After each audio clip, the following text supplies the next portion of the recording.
Kembali lagi di podcast IBC, di mana masih dalam rangkaian terkait dengan payung regulasi dan polisi dalam implementasi kendaraan listrik di Indonesia.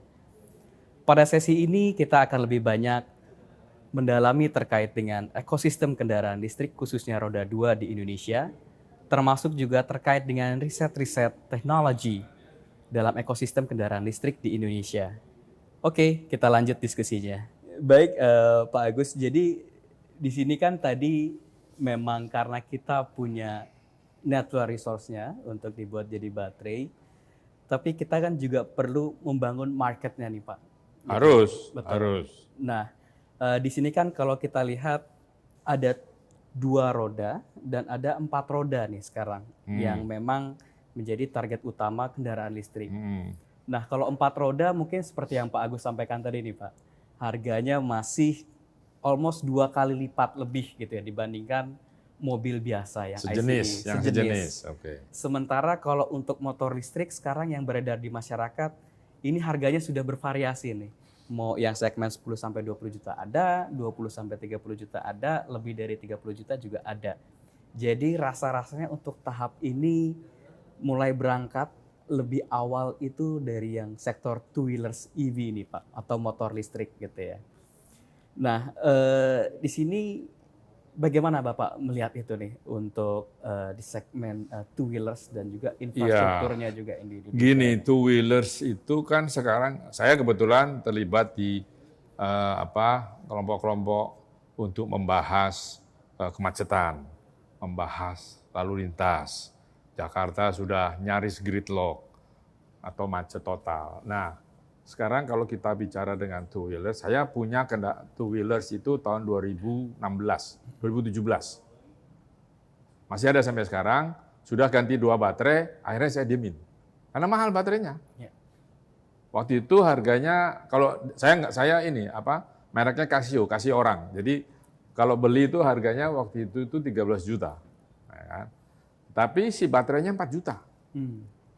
Udah 2 kali ganti, tapi karena mereknya Casio orang, ya saya nggak ngeluarin apa-apa. Tapi kalau itu dipakai orang lain, saya udah nggak lihat lagi. Itu satu. Two-wheelers itu, yang EV itu, kalau nggak biasa, dia bisa cilaka itu, karena menghentak kan itu. Yeah. Jadi dia tidak seperti motor combustion engine. Nah, hal itu perlu dikasih tahu, diberitahu, dan juga kita sedang problem dengan motor otomatis karena dipakai di segala medan. Padahal motor itu tidak bisa digunakan di hilly yang tanjakan turunan karena dia tidak ada engine brake-nya. Jadi banyak kecelakaan itu karena motor listrik, yang matic itu. Nah, ini bagaimana dengan EV? EV yang saya punya itu dia cuma 2 kecepatan. Maksimum 80 km per jam. Itu cukup kencang. Nah, jadi saya lebih cenderung marketnya buka, tapi safety, edukasi untuk safety menggunakan two-wheelers electric EV ini harus disampaikan. Karena itu menurut saya, dari yang saya sering ngetes itu, two-wheelernya itu keamanannya lebih, selain dia tidak bersuara kan, orang kan nggak dengar kalau itu. Nah, itu hal-hal tadi saya sebutkan itu perlu diantisipasi. Baik. Ya kan, jadi saya khawatir ya lakunya cuma di sini nambah-nambah macet. Saya pernah usul waktu itu saya bicara di publik, saya katakan orang boleh beli EV tapi trade in sama kendaraan dia punya. Tahunnya misalnya, kan itu bisa dipikirkan lah tahunnya. Begitu di trade in di scrap. Kalau enggak nanti dijual lagi ke desa-desa itu. Harus di scrap. Nanti diskon atau ada uang kembali dan sebagainya. Kalau dia mau ganti two-wheeler EV. Karena kalau tidak, Anda bisa sekarang gridlock nih. Apa nggak tambah macet? Betul, polusi mungkin turun. Tapi strategi itu yang harus dipikirkan dari sekarang. Kita biasanya banyak kawan-kawan sekarang petinggi dari, Anda tahulah 2-3 industri itu. Saya kenal baik pemiliknya, presiden director, saya bilang hati-hati loh, saya udah ingatkan. Itu nanti bisa jadi bumerang, karena lakunya cuma di sini. Kita jual sana, nggak mungkin jual kemana? Ke Vietnam. Vietnam punya dari Cina tinggal nyebrang gitu kan. Dekat ya Pak ya. Dekat. Nah, jadi kan dia perbatasannya darat. Nah, jadi ini yang perlu dipikirkan. Karena nanti ketika itu gitu, karena kita sedang membahas ini di tingkat kebijakan soal bagaimana di Jakarta khususnya atau aglomerasi Jabodetabek, daerah yang sudah tersambung angkutan umum yang terkoneksi, itu motor tidak boleh ada di situ. Karena itu kalau mau tidak mau macet. IKN yang pergi ke IKN berapa orang sih? Sedikit. Tetap ada kota niaga ada di Jakarta.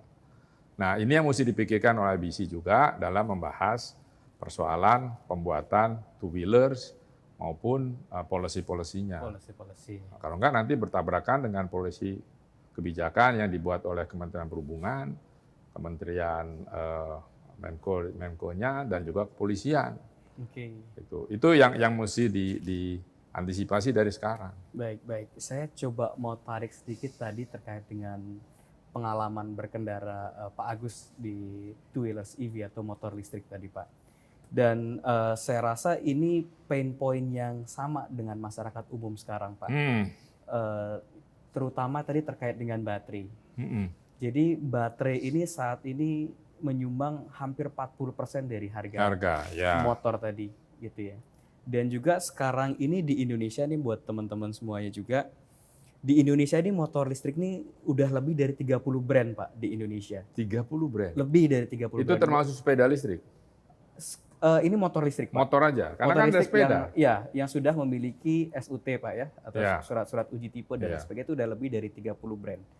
Dan sekarang ini 30-30-nya tadi, mungkin udah hampir 40 Pak ya. Seluruhnya itu baterainya beda-beda Pak. Itu dia. Beda kayak aki mobil gitu ya, yang bisa satu buat semuanya karena ukurannya sudah terstandardize. Sehingga untuk pengembangan infrastruktur, untuk reselling value si baterai, penyediaan baterai, ini cukup tinggi nih investmentnya. Akhirnya masyarakat pun akan terbebani oleh biaya baterai. Itu yang harus diatur. Jadi industri two-wheelers harus ikut standar yang dibuat oleh IBC. Oke. Kalau nggak bisa. Itu nanti penanganan limbahnya ngeri. Ya kan? Itu. Jadi itu tadi saya katakan kenapa IBC harus konsentrasi di baterai adalah kembangkan itu se-efisien mungkin sehingga industri kendaraannya bisa lebih baik, kebijakannya mesti jelas. Mesti kita pikir dari sekarang itu, kalau nggak, waduh terlambat.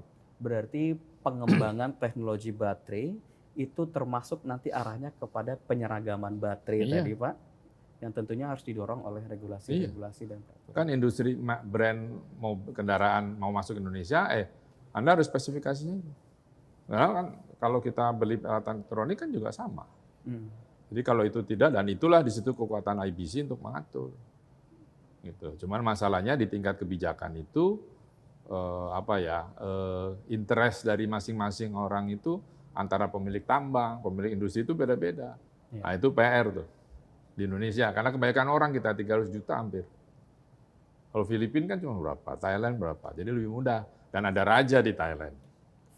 Kita nggak ada raja ini, ada raja marga kan, tidak ada raja negara. Gitu.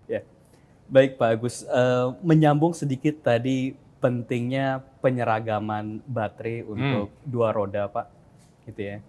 Jadi di sini dapat kami sampaikan juga bahwa IBC sudah menginisiasi upaya untuk penyeragaman baterai untuk dua roda tadi, yang mana ini sudah diluncurkan tanggal 12 Juni kemarin dengan Pak Menko Marves, di mana proyek tersebut kami namakan Baterai Asset Management Services. Baterai yang digunakan seperti yang ada di display ini Pak. Ini kami sudah bersepakat dengan 5 OEM dan juga bengkel-bengkel konversi, sehingga nanti ekosistem motor listrik ini dapat menggunakan ekosistem yang sama. Gitu ya. Baterai yang sama, fasilitas penukarannya pun sama, baterai swapping station atau pengisian dayanya. Kemudian juga untuk ekosistem berkelanjutannya. Offtake baterai bekasnya, kemudian upaya-upaya bisnis turunan dalam baterai bekas, IoT system, dan lain sebagainya. Hanya saja untuk implementasi ke depan, gitu ya. Menurut Bapak, apakah ini terbuka, Pak? Maksudnya untuk state bahwa baterai tersebut dimensinya itu akan mengarah ke sini, gitu ya. Karena seperti kita ketahui bahwa saat ini mereka membawa teknologi masing-masing. Si Gitu siapa ya. sih Si kendaraan? kendaraan-kendaraannya, baterai-baterainya. Sudah terlanjur juga dijual beberapa, gitu ya. Oleh karena itu mungkin akan ada resistensi dari para OEM tadi, gitu ya, untuk menstandarkan tipe baterai tertentu nih, gitu ya, dimensinya terutama. Nah ini menurut pengalaman Bapak, gitu ya, apakah terdapat kemungkinan agar penyeragaman baterai ini dapat diregulasikan? Ya, harus ya kalau kita mau menguasainya. Pertanyaan saya, beda banget ukurannya dengan yang produksi ini contohnya, dengan yang dibawa OEM-nya. Beda jauh. Beberapa memang membutuhkan penyesuaian-penyesuaian, Pak, gitu ya. Untuk jauh tidaknya itu relatif, gitu ya. Cuman memang seperti baterai kompartemen, kemudian harness itu memang harus disesuaikan lagi, dan itu tentunya membutuhkan capital ya Pak ya untuk molding lagi. Ya, memang segera kebijakannya dibuat dan memang untuk itu yang sudah dijual perlu diganti misalnya, itu mesti dihitung, tapi harus free. Si pemilik kendaraan tidak usah membayar, kalau nggak mau dia. Ya kan, ini kan kita invest untuk pokoknya semua pakai ini, jadi yang sudah betul ya kita ganti gitu. Itu sih saran saya. Atau ya kita bicara dengan OEM-nya, katakan 5 tahun ke depan, yuk harus pakai baterai kita atau bagaimana. Itu yang mesti diatur. Tapi mesti jelas bahwa memang baterai ini tersedia di seluruh pelosok gitulah. Di mana motor itu ini kan soal apa namanya service change-nya kan harus mesti jelas. Tentu ada investasi-investasi yang sudah dihitung. Saran saya sih harus tetap pakai baterainya IBC. Karena kalau you mau pasarin kendaraan di sini ya you pakainya kita. Itu kan kita yang punya kuasa harusnya. Ya tentu bisa dipahami nanti ada trade off apa namanya negosiasi bisnis biasa. Ya kan cuman kita harus lead lah mengatakan itu. Benar, berarti memang semangatnya itu adalah Indonesia menjadi kita serius apa enggak? ya, Kalau cuma ini kan terus nanti ganti lagi nih apa? Nanti di lobi Jepang pakai hydrogen, apa kita belok hydrogen itu nggak akan jalan. Nah ini menarik Pak nih ya, kembali lagi ke Japanese OEM ataupun US OEM dan lain sebagainya, bahkan Korean OEM Pak ya. Ini memang kan to be honest ya Pak ya, mereka pun ada nasionalisme tersendiri nih Pak, gitu ya. Misalnya nanti Indonesia akan membuat teknologinya sendiri, baterainya sendiri, gitu ya. Sementara masing-masing OEM tersebut juga punya nasionalisme terhadap brandnya masing-masing, gitu Pak. Nah ini itu mudah sih, itu sih pengalaman saya ya, talking business to business saja. Kan bisa hitung-hitungan. Oke, yuk gini cuma berapa? Pokoknya baterai bagi kita nih pasaran sekian. Kan itu adu canggih gitu ya dalam kita bernegosiasi. Itu nggak sulit. Kalau maunya kita pokoknya listrik ini kalau nggak you cannot jual di sini gitu misalnya. Kan harus begitu. Ya kita bernegosiasi bisnis to bisnis, keluar hitung-hitungannya. Ini begono Anda cuma korban ini, kami untuk ini karena nanti nasionalisnya you nasional gitu aja. Yang penting serius, kalau EV ya terus EV, jangan nanti di tengah jalan ganti hidrogen, itu yang saya khawatirkan. Harus kita stay, kita punya saham, ya sudah kita buat. Dan juga jangan dijual ore, ya kan? Jangan boleh ada nyelundup. Kan masalahnya kita pelabuhannya banyak. Batu bara, saya yang beli kapalnya ke sini, tapi di tengah jalan bisa belok. Nah sekarang nih terjadi nikel. Nah itu jangan boleh begitu. Kenapa bisa belok? Yang jaga gimana? Yang jaga dikasih duit sedikit belok. Nah ini yang penyakit kita. Ya, kalau itu terjadi kita nggak akan berhasil. Oke, berarti intinya selama kita berkomitmen, ya, ada penguasaan teknologi, ya, kemudian dengan cost competitiveness, dengan value chain dari Indonesia, ini seharusnya B2B negotiation tadi dapat diwujudkan Pak ya, dan dapat dimenangkan. Ya, sebagai contoh misalnya waktu pemerintah Uni Eropa melarang sawit, ya kan? Kita bicara dengan Perdana Menteri salah satu negara Eropa bahwa Kalau Anda paksa begitu, saya akan menaikkan kadar biodieselnya di atas 30%. Karena di atas itu kendaraan Eropa nggak bisa, dia harus merubah struktur engine-nya. Nah, kayak gitu, akhirnya mereka lepas. Jadi kan ini soal in terms of negosiasi. Ya kan, tergantung bagaimana negosiatornya bicara dan bagaimana dia clear bahwa dia memang mewakili Indonesia, bukan mewakili golongan tertentu. Ini yang berat di kita. Kalau itu terjadi, sulit buat kita mengembangkan apapun, bukan hanya baterai. Itu yang terjadi. Gitu. Baik Pak, mungkin saya coba tarik lagi ke arah motor listrik tadi Pak ya. Jadi kalau kita lihat di implementasi combustion engine sekarang nih Pak, ini mungkin sudah lebih dari 2-3 dekade combustion engine tadi, baik di motor maupun di mobil ini beredar di Indonesia, tapi brand nasional atau pengembangan teknologi dalam negeri di otomotif sektor two wheelers maupun four wheelers tadi kayaknya masih lambat. Sementara untuk di kendaraan listrik, walaupun kendaraan listrik ini baru terimplementasi 4-5 tahun di Indonesia, ini sudah banyak startup di Indonesia, brand-brand Indonesia yang sudah mulai masuk ke dalam implementasi ekosistem kendaraan listrik tadi. Merakit motornya sendiri, universitas sudah membuat BLDC motornya sendiri, baterai lokal, controller lokal, dan lain sebagainya. Nah ini apakah ada diperlukan kebijakan-kebijakan khusus untuk mendukung teman-teman yang melakukan pengembangan research teknologi lokal untuk penguasaan teknologi kendaraan listrik?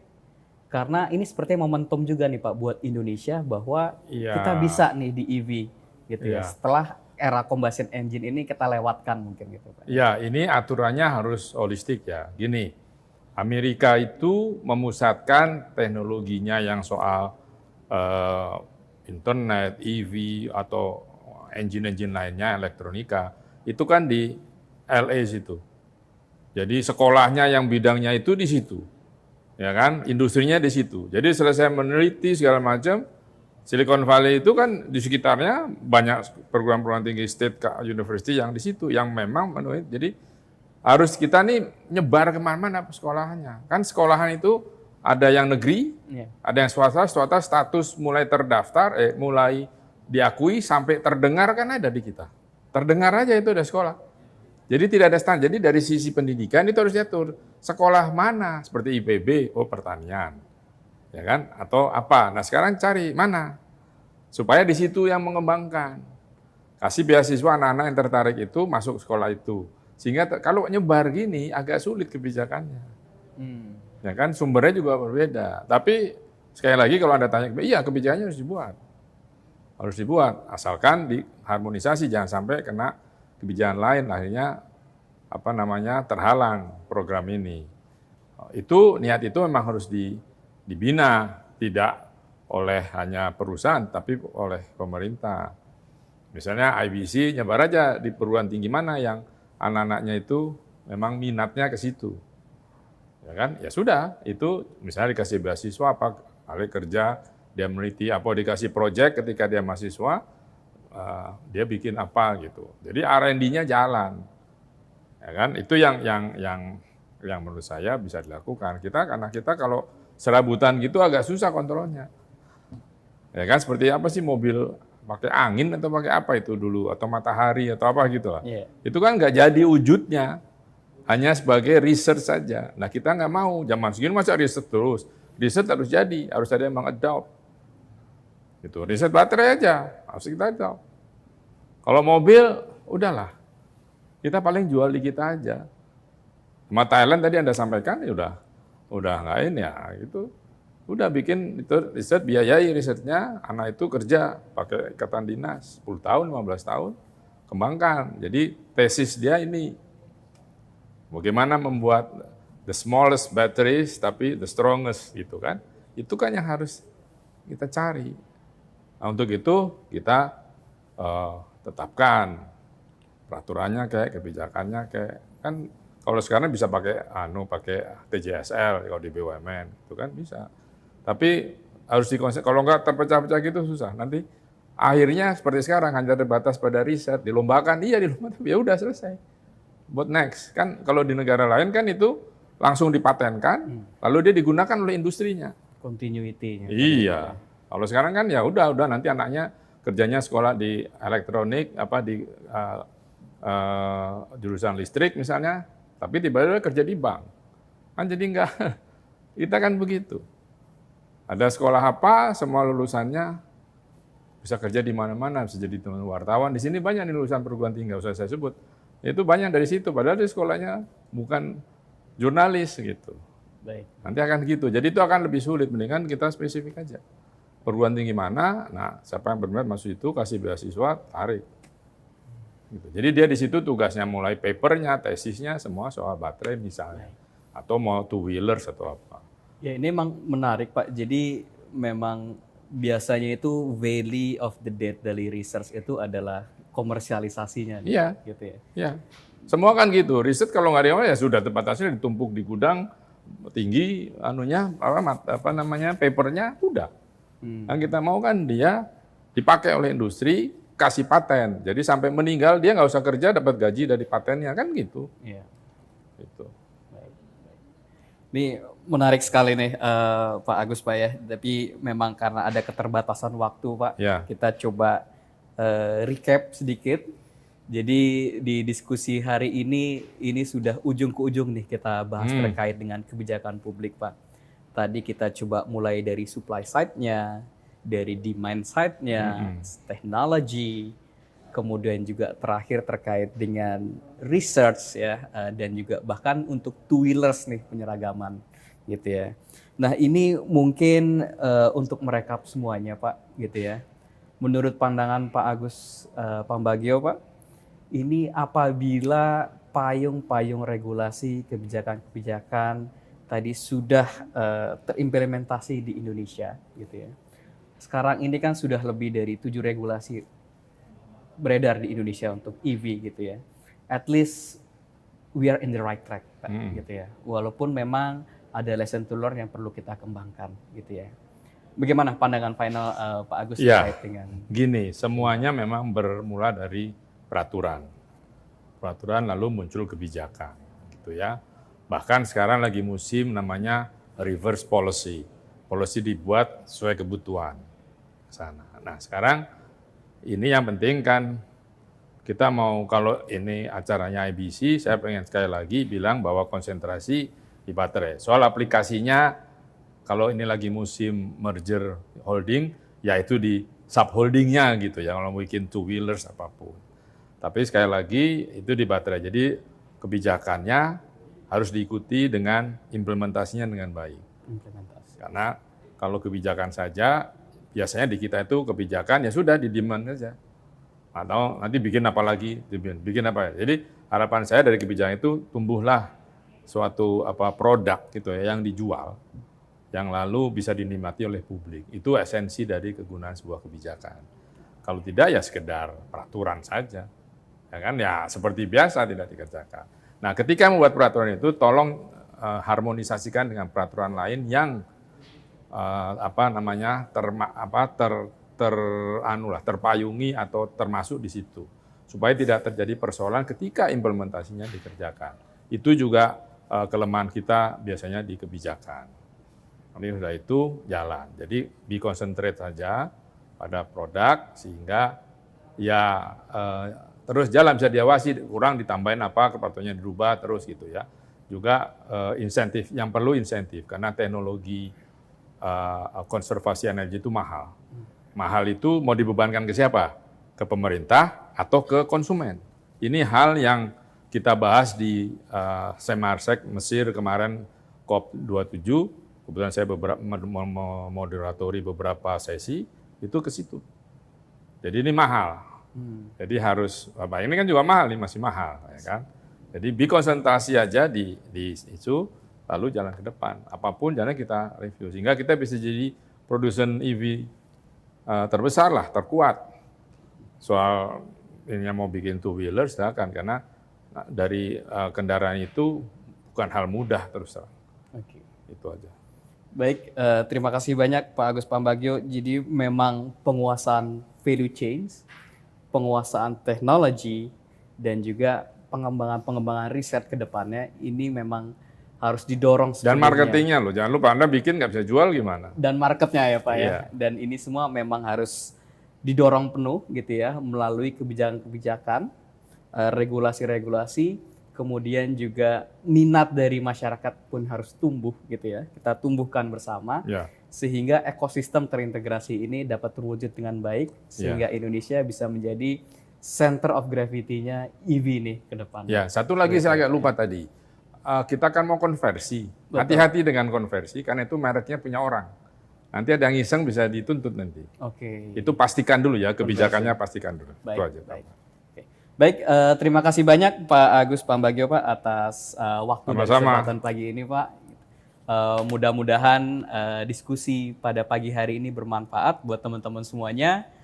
Melalui diskusi yang telah kita lakukan tadi, di sini kita memahami bahwa kebijakan publik, regulasi, policy itu sangat penting untuk menunjang ekosistem kendaraan listrik di Indonesia, di mana integrasi dari hulu ke hilir, dari supply side, demand side, bahkan sampai dalam tahap penguasaan teknologi, itu diperlukan payung hukum untuk implementasinya, sehingga Indonesia bisa menjadi center of gravity untuk EV global ke depannya. Baik, sampai di sini kami temani Anda dalam podcast IBC. Jangan lupa untuk stay tune di YouTube IBC untuk menyaksikan episode-episode berikutnya. Akhir kata, saya Bayu Hermawan beserta seluruh kerabat kru yang bertugas, pamit undur diri, salam sehat, sampai jumpa.